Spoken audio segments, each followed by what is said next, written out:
Experience ആണ്. ഞാൻ 1988 8ാം ക്ലാസ്സിൽ പഠിക്കുമ്പോഴാണ് ഇതിന് മുമ്പ് കണ്ടിരുന്നത് അങ്കമാലി ജോയ് തിയേറ്ററിൽ. ഇപ്പോഴും ഇത് പുതിയ തലമുറ അറിയണം എന്തായിരുന്നു മമ്മൂട്ടി, അല്ലെങ്കിൽ എന്തായിരുന്നു ഹരിഹരൻ, MT വാസുദേവൻ, രാമേന്ദ്രബാബു. അത് ഭയങ്കര എക്സ്പീരിയൻസ്. ഒരു ടെക്നോളജി ഇല്ലാത്ത കാലത്ത് ഞാൻ 8ാം ക്ലാസ്സിൽ പഠിക്കുമ്പോൾ അങ്കമാലിൽ ജോയ് തിയേറ്റർ, അന്ന് ഓലമേടഞ്ഞ തിയേറ്ററാണ് അങ്കമാലി ടൗണിൽ. ഒന്നും പറയാനില്ല, ബെസ്റ്റ് എക്സ്പീരിയൻസ് ആണ്. പുതിയ തലമുറ ഇത് കാണണം. തീർച്ചയായിട്ടും ഒന്നും പറയാനില്ല.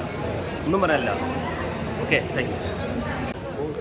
ഫിലിം തന്നെ എക്സലൻ്റ് അല്ലേ? ഈ ഫിലിം തന്നെ ഗംഭീരമാണ്. അപ്പോൾ ഇവിടെ വന്നപ്പോൾ സൂപ്പർ, വളരെ നല്ല ഫിലിമാണ്. അത് എന്താ പറയുക, മമ്മൂട്ടിയുടെ ഒക്കെ ഒരു പെർഫോമൻസ് എന്താണ് പുതിയ തലമുറയൊക്കെ അത് കണ്ടു പഠിക്കണം. പഴയ പ്രായത്തിലുള്ള എങ്ങനെയുണ്ട് സൗണ്ടിങ്ങും കാര്യങ്ങളൊക്കെ? നല്ല രസമുണ്ട്. പാട്ടൊക്കെ പ്രത്യേകിച്ച് നല്ല എഫക്റ്റാണ്. അടിപൊളി സൂപ്പർ എക്സ്പീരിയൻസ് ആണ്. നേരത്തെ കണ്ട ചെറുപ്പത്തിലേക്ക് ഇതിനു മുമ്പ് കൊണ്ടാണ്, വർഷം മുമ്പ് കൊണ്ടാണ്. നല്ല എക്സ്പീരിയൻസ്, നല്ല സൗണ്ടും ഒക്കെ അടിപൊളിയായിരുന്നു. സൂപ്പർ കണ്ടതാണ് ചേച്ചിയൊക്കെ. 32 വർഷങ്ങൾക്ക് ശേഷമാണ് റീ റിലീസിങ്.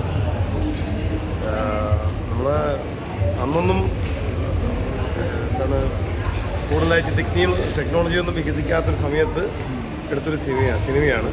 പക്ഷെ ഇന്നത് കാണുമ്പോൾ നമുക്ക് അത്ഭുതം തോന്നുന്നു.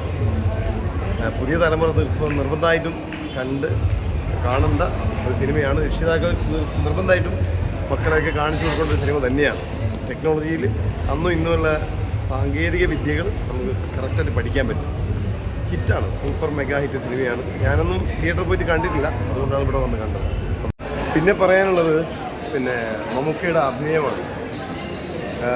മമ്മൂക്കയെ ഇനിയും നമുക്ക് വേണം, ഒരുപാട് വർഷങ്ങൾ വേണം. അദ്ദേഹത്തിൻ്റെ കയ്യിൽ ഇനിയും ഒരുപാട് കഥാപാത്രങ്ങൾ ഇനിയും നമ്മൾ കാണേണ്ടിയിരിക്കുന്നു എന്ന് തന്നെയാണ് എനിക്ക് പറയാനുള്ളത്. പിന്നെ നമ്മളെ വിട്ട് മൺപറഞ്ഞു പോയ ഒരുപാട് ആർട്ടിസ്റ്റുകളുണ്ട്. അപ്പോൾ അവരെയൊക്കെ വീണ്ടും കാണാൻ സാധിച്ചു. പിന്നെ അതുപോലെ പുതിയ തലമുറക്ക് പറ്റിയൊരു സിനിമയാണ് എന്ന് കൂടി ഞാൻ പറയാം. പുതിയ തലമുറ പഠിക്കേണ്ട സിനിമയാണ്, പറ്റിയ സിനിമയാണ്. കാരണം പുതിയ തലമുറക്ക് ഇങ്ങനത്തെ സിനിമ കാണാൻ പറ്റില്ല. ഇന്ന് ഗ്രാഫിക്സ് കൊണ്ടാണ് എല്ലാം ചെയ്യുന്നത്. പക്ഷേ ഇത് ലൈവായിട്ട് അംഗബലം കൊണ്ടും ആയുധബലം കൊണ്ടും തന്നെ എടുത്ത ഒരു സിനിമയാണ്. MTയുടെ ആ മതിലെ കുതിര ചാടുന്ന സിനിമയ്ക്ക് ഇന്നൊക്കെയാണ് ഗ്രാഫിക്സ് ആണ്. പക്ഷേ അതൊക്കെ ഒറിജിനൽ ഒരു സംഭവം തന്നെയാണ്.